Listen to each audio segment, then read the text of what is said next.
High guys, நாகப்பழம் season முடியறதுக்குள்ளே ஒன்ஸாவது வந்து பார்த்தீங்கன்னா இந்த சட்னி செஞ்சு சாப்பிட்டு பாருங்கள்.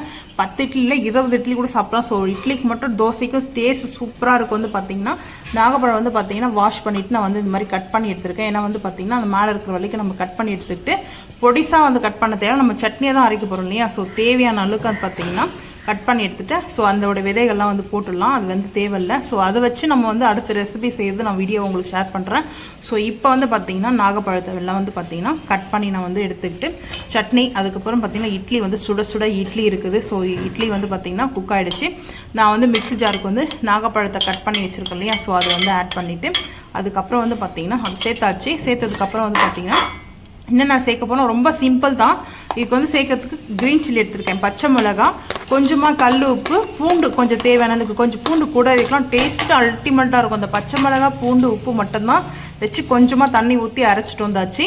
ஸோ அதுக்கப்புறம் வந்து பார்த்திங்கன்னா ஆயில் வந்து வச்சுருக்கேன் தாளிப்புக்கு. பெருங்காயம், கருவேப்பிலை, கடுகு போட்டு தாளிச்சிட்டு அதுக்கப்புறம் வந்து பார்த்திங்கன்னா சட்னி வந்து நான் பவுலுக்கு வந்து ட்ரான்ஸ்ஃபர் பண்ணிட்டு அதுக்கப்புறம் வந்து பார்த்திங்கன்னா சட்னி தாளிப்பு வந்து என் ஹஸ்பண்டுக்கு வந்து வேர்க்கடலை சட்னி வந்து செஞ்சேன் இட்லிக்கு. ஸோ அவங்க வந்து சாப்பிட மாட்டாங்க நாகப்பழ சட்னின்னு பார்த்தா. ஸோ அவங்க டேஸ்ட்டு பிடிச்சிருக்குன்னு சொல்லிட்டு சாப்பிட்டாங்க.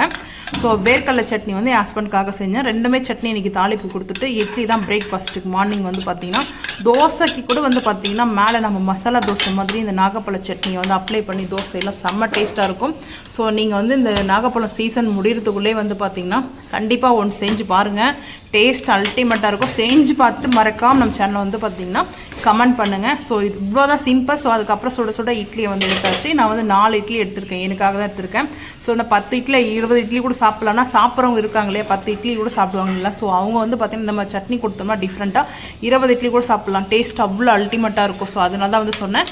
ஸோ நான் வந்து பிரேக்ஃபாஸ்ட்டுக்கு மார்னிங் இப்படி தான் வந்து எடுத்துருக்கேன். சட்னியோட வந்து பார்த்திங்கன்னா அந்த சட்னி அவ்வளோ அல்டிமேட். வந்து பார்த்திங்கன்னா இதில் ஒரு பிஞ்சு இஞ்சி கூட வைக்கலாம். நான் பூண்டு மட்டும் போதும், சூப்பராக இருந்தது டேஸ்ட். வந்து பார்த்திங்கன்னா வேர்க்கடலை சட்னி வந்து சேர்த்தாச்சு. நான் வந்து பிரேக்ஃபாஸ்ட்டுக்கு வேர்க்கடலை சட்னியும் நாகப்பழ சட்னியும் மட்டும்தான். ஸோ இந்த ரெசிபியை வந்து செஞ்சு மறக்காமல் வந்து பார்த்துட்டு கமெண்ட் பண்ணுங்கள். இந்த வீடியோ பிடிச்சா மறக்காமல் சேனல் வந்து சப்ஸ்கிரைப் பண்ணுங்கள். தேங்க்யூ.